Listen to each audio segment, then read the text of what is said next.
வணக்கம் நண்பர்களே. வாழ்க்கையின் தத்துவங்கள் சேனலுக்கு உங்களை மீண்டும் அன்புடன் வரவேற்கிறோம்.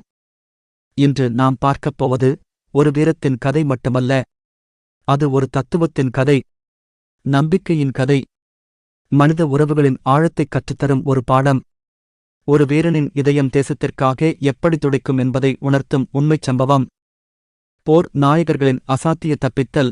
1971 போர் வரலாறு. காலம் 1971 ஆண்டு. தேசம் ஒரு பெரும் போர்க்களத்தில் இருந்தது. இந்திய விமானப்படை வீரர்கள் வானின் பாதுகாவலர்களாக ஒவ்வொரு நொடியும் தங்கள் உயிரை பணயம் வைத்து பறந்து கொண்டிருந்தனர். அந்த விமான ஓட்டிகளில் ஒருவர்தான் யுத்த நாயகன் டிடோட்கே தேஜா. அவர் வெறும் விமான ஓட்டி மட்டுமல்ல, தாயின் வயிற்றில் பிறந்த ஒவ்வொரு குழந்தையைப் போல அவருக்கும் கனவுகள் இருந்தன, குடும்பம் இருந்தது.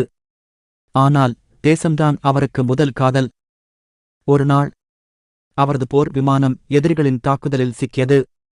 வானில் ஏற்பட்ட வெடிப்புச் சத்தம் அவரது செவிகளில் பயத்தை விட தேசத்தின் குரலாகவே ஒலித்தது. விமானத்தின் பாகங்கள் சிதறி வேகமாக பாகிஸ்தான் எல்லைக்குள் விழுந்தது.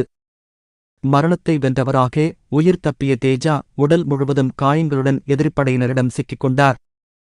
காவலன் ஒருவன் தன் தாயைப் பாதுகாக்கும்போது அவன் ஒருபோதும் சரண்டைய மாட்டான் என்ற எண்ணம் மட்டுமே அவரது மனதில் ஓடியது. பாகிஸ்தான் சிறைச்சாலையின் இரும்புச் சுவர்கள் தேஜாவின் மன உறுதியை உடைக்க முயன்றன. பனிப்பொழிவு, வறுமை, தனிமை என ஒவ்வொரு இரவும் அவரது மனதை சோதித்தது. ஆனால் ஒரு நாள் அந்த இருண்ட சிறையில் ஒரு நம்பிக்கை ஒளிக்கீற்று தெரிந்தது. அதே சிறையில் இந்திய விமானப்படையைச் சேர்ந்த மேலும் 2 வீரர்கள் இருக்கிறார்கள் என்பதை தேஜா அறிந்து கொண்டார். அவர்களின் கண்களில் தென்பட்ட சோகம் தேஜாவின் இதயமாகவே மாறி அவருக்குள் ஒரு புதிய தீயைப் பற்ற வைத்தது. தனித்தனியாக இருந்தாலும் அவர்கள் 3 பேரும் ஒரே எண்ணம் கொண்டவர்களாக இருந்தனர். தேஜா சக வீரர்களிடம் மெல்லிய குரலில் கூறினார், நமது தாய் நம்மை இங்கே விட்டுவிடவில்லை. நமக்கு ஒரு வாய்ப்பு கிடைக்கும். அப்போது நாம் மூவரும் ஒன்றாக திரும்பிச் செல்வோம். அந்தக் குரலில் இருந்த நம்பிக்கை இரு வீரர்களின் மனதிலும் ஒரு விதையை விதைத்தது. தங்கள் உயிரை மட்டுமே காப்பாற்ற வேண்டுமென்று அவர்கள் நினைக்கவில்லை. ஒன்று சேர்ந்து தாய் நாட்டிற்குச் செல்ல வேண்டும் என்பதே அவர்களின் உறுதியாக இருந்தது. மூவரும் இரகசியமாக திட்டங்களை வகுத்தனர். சிறைக்காவலர்களின் ஒவ்வொரு அசைவையும் கவனிக்கத் தொடங்கினர். ஒவ்வொரு நாளும் சுதந்திரத்தை நோக்கிய ஒரு புதிய முயற்சி. ஒரு இரவில் வெளியே குளிர்காற்று வீசியது. அதுவே அவர்களுக்கு ஒரு நல்ல வாய்ப்பாகத் தெரிந்தது. காவலர்கள் அசந்திருந்த நேரத்தில் மூவரும் திட்டமிட்டபடி சிறையின் இரும்புக் கம்பிகளை உடைத்து வெளியேறினர். ஆனால் அது முடிவல்ல. பாகிஸ்தானின் வறண்ட பாலைவனமும் பனி படர்ந்த மலைப்பாதைகளும் அவர்களுக்கு அடுத்த சவாலாக இருந்தது. இரவு நேரத்தில் மட்டுமே பயணம் செய்தனர். கடும் குளிர், உணவின்மை, எதிரிகளின் தேடுதல் வேட்டை என பல இன்னல்களைச் சந்தித்தனர். ஒரு சமயம் ஒரு வீரர் மிகவும் களைப்படைந்து இனி நடக்க முடியாது என்று கூறினார். அப்போது தேஜா அந்த வீரரைத் தன் தோளில் தாங்கிக் கொண்டு, நண்பா, உன் உயிரும் என் உயிரும் ஒன்றுதான். நாம் மூவரும் ஒன்றாகத் திரும்புவோம். அதுதான் வீரத்தின் அடையாளம் என்று கூறி அவரை ஊக்கப்படுத்தினார். அப்படி ஒருவரை ஒருவர் தாங்கி அவர்களுக்குள் இருந்த தேசப்பற்றும் நட்பும் மட்டுமே அவர்களை வழிநடத்தியது. எண்ணற்ற தடைகளையும் மரணத்தின் வாயிலையும் கடந்து அவர்கள் மூவரும் ஒரு வழியாக இந்திய எல்லையை அடைந்தபோது இந்திய வீரர்கள் அவர்களைக் கண்டனர். அவர்களை வரவேற்க வந்த கூட்டத்தில் இருந்த ஒவ்வொருவரின் கண்களிலும் கண்ணீர். அது மகிழ்ச்சியின் கண்ணீர், பெருமையின் கண்ணீர்.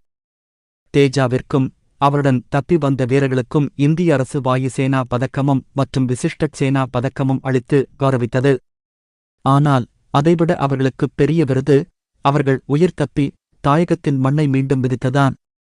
வாழ்க்கையின் தத்துவங்கள். ஒற்றுமை என்பது வெறும் வார்த்தை அல்ல. தேஜா மற்றும் அவரது நண்பர்களின் கதை ஒற்றுமை ஒரு போர்க்களத்தில் மட்டுமல்ல, வாழ்க்கைப் பயணத்திலும் எவ்வளவு முக்கியமானது என்பதை உணர்த்துகிறது. மனிதாபிமானம்தான் மிகப்பெரிய ஆயுதம். எதிரி நாட்டுடன் போராடும்போதும் சக வீரர்களைக் கைவிடாத தேஜாவின் மனிதநேயம் போர் தத்துவத்தை விட ஆழமானது. நம்பிக்கை ஒருபோதும் அணையாது. இருண்ட சிறை, ஆபத்தான பயணம் என எதுவுமே அவர்களின் நம்பிக்கையை அசைக்கவில்லை. அதுதான் அவர்கள் வெற்றிக்கான முதல் படி. நண்பர்களே, வாழ்க்கைப் பயணம் என்பது ஒவ்வொரு அடியிலும் சவால்கள் நிறைந்த ஒரு போர். ஆனால் தேஜாவைப் போல நம்பிக்கையும் மனிதாபிமானமும் விடாமுயற்சியும் இருந்தால் எந்தச் சவாலையும் நம்மால் வெல்ல முடியும். இந்த கதை உங்களுக்கு பிடித்திருந்தால் மறக்காமல் லைக் செய்து உங்கள் கருத்துக்களை கமெண்டில் சொல்லுங்கள். உங்கள் நண்பர்களுடன் பகிர்ந்து கொள்ளுங்கள். மேலும் இது போன்ற பல வாழ்க்கை தத்துவங்களை அறிந்து கொள்ள எங்கள் சேனலை சப்ஸ்கிரைப் செய்ய மறக்காதீர்கள். நன்றி. வணக்கம்.